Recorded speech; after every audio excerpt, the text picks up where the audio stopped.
Eh ben salut tout le monde. On continue Baldur 3.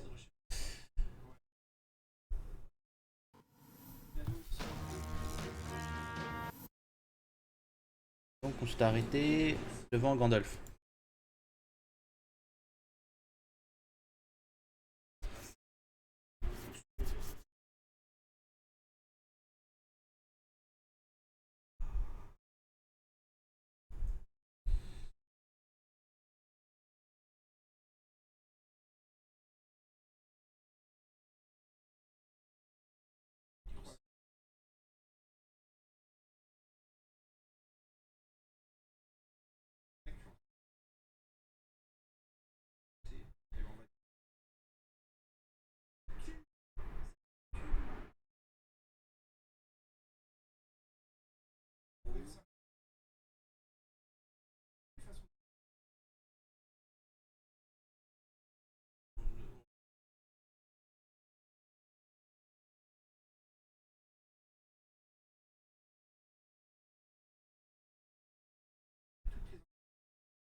Les magiciens ils peuvent pas faire de la bouffe et puis de l'eau.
He is not.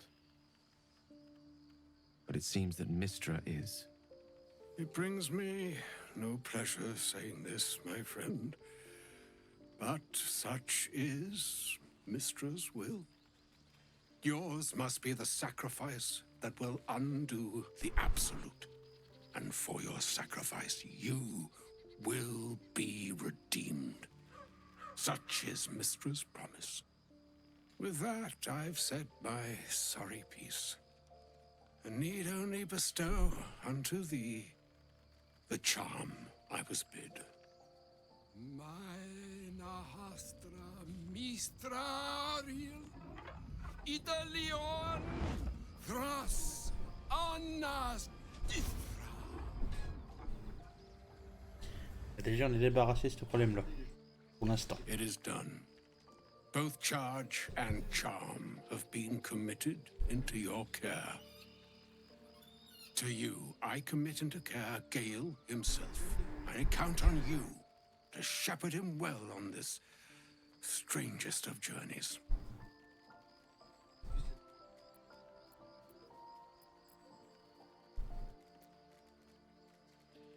Or some other fortune altogether. Like moons make swell and wane the nescient seas, so too the sky-strewn gods ordain the tidal fates of mortal days.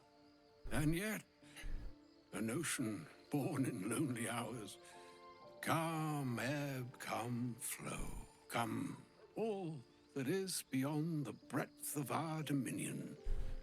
Be a moon unto yourself. Even the waves of fate can break upon the shores of will. Farewell, my friend. Farewell, Elminster. I'm glad she chose you.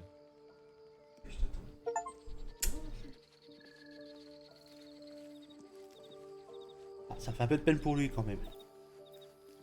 Pauvre mage.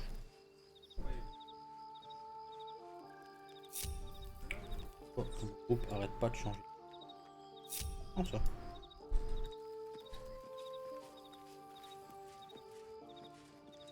An audience with Elminster is never less than memorable. I'd have hoped to introduce you to him in less dire circumstances. But those are hard to come by these days.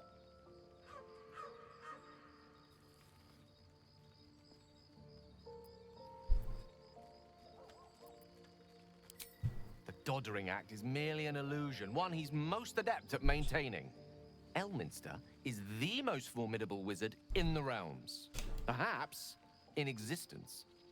For Mystra to have sent him, the severity of her bidding could not be clearer, or weigh more heavily on me. Time seems so infinite when you're young. A month is an age. A year is a lifetime. It is a strange feeling to realize how little of it one might have left.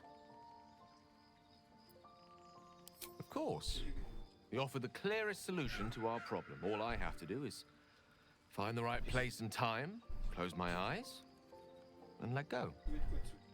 Then the slate will be clean. Wrongs will be righted, the absolute will be gone, and I along with it.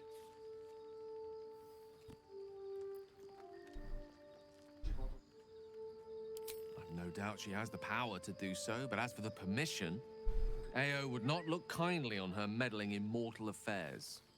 Divine intervention has a tendency to make things worse, not better.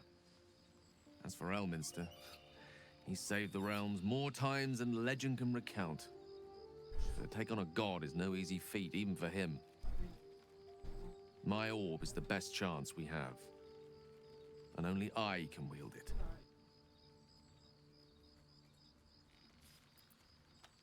If there was, I'm sure the goddess of magic and the greatest wizard who ever lived would have identified it. But alas, only one solution is offered. That remains ahead of us for now. The heart of the Absolute must be discovered before I can stop its beating. Then I suppose there is nothing more to be done but find the heart of the Absolute and stop its beating. On va trouver un autre moyen. Hells! Older Ravengard's been taken. Shit, shit, shit! You need to understand. Duke Ravengard is my father.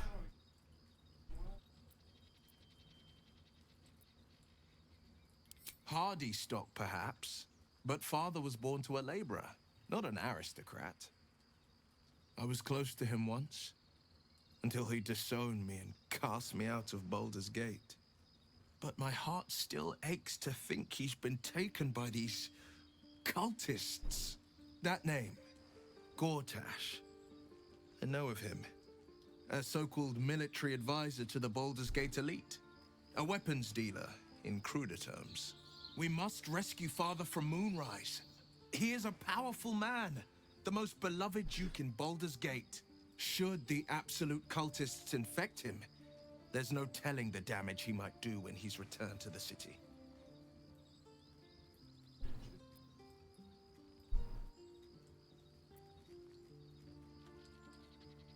I know, and you're right. My story is one of two men. The Blade of Frontiers, a man hunting the fiends who prey on the weak and claw at the coast. And Will Ravengard, a memory of a memory. A man who belongs to the past. I wanted you to know the Blade, not the shadow he left behind.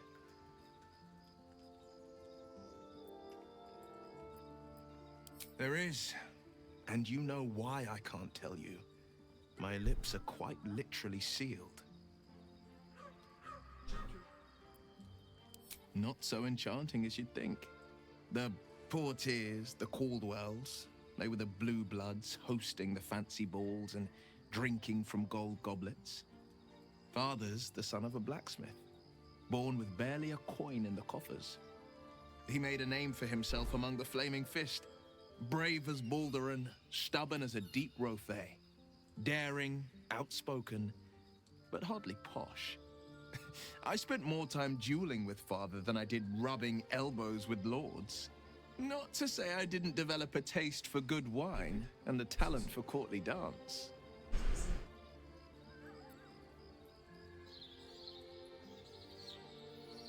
Yes and no. Father taught me the 4 pillars of power. Courage, insight, strategy, justice. He reckoned I'd follow in his footsteps. First as a fist marshal, then as a duke. Vanquish evil, maintain order, save the world. But a duke makes bedfellows with more monsters than he slays. Father called it diplomacy. I called it hypocrisy. In the frontiers, there is no posturing, no diplomacy.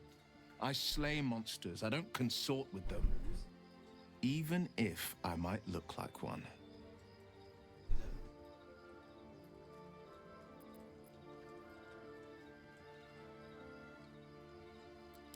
He brings to mind a story.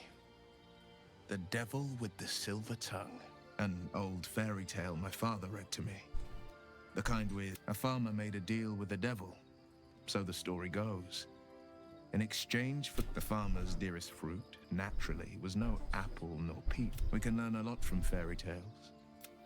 Don't you think?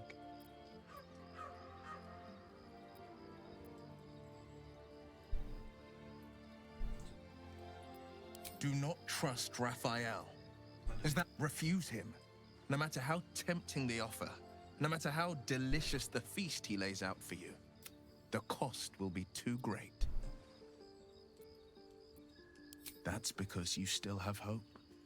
But when he becomes your last hope, remember, he'll require of you only what you're least ready to part with, and then require more still. You might think you'd give up anything for a cure, but the devil won't take just anything. He'll take everything. My father once said, one does not pursue a champion's life. So it was for me. After my exile, I was hunting near the Cloakwood. I heard a child. I found him in the fields, flanked by goblins. I don't remember much of the battle, but I remember drying the boy's tears up.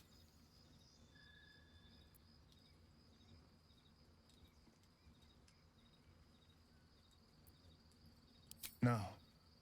But he named me friend. But what of the others?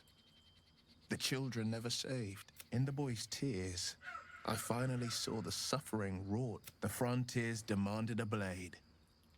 And so I heeded.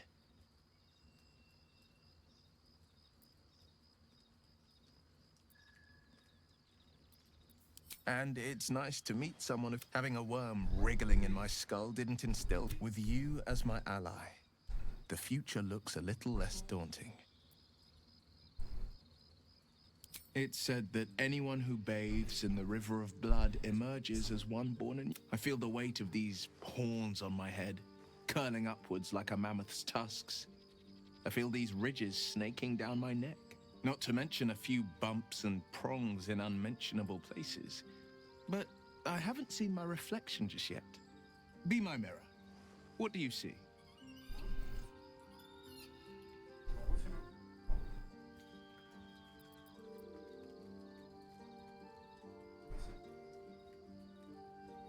Then, I'll fight ever harder. The people will see a curiosity. Maybe even a beast, but I will slay their monsters. Keep them safe. And one day they will see the Blade of Frontiers again. A possibility that's kept me awake countless nights. But I don't have a clue where to start, other than play her games and play by the rules. That's the only language devils listen to.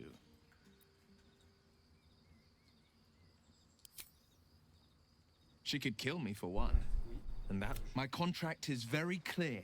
I can bring Mazora no harm. The only way out is if I can out-bargain her. We're standing here with nothing but the clothes on our backs and the worms in our heads.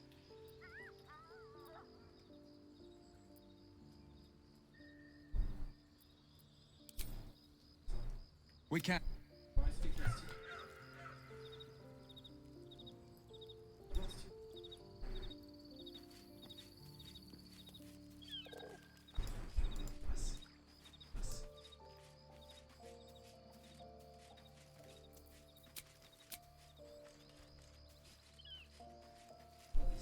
Seems simple enough.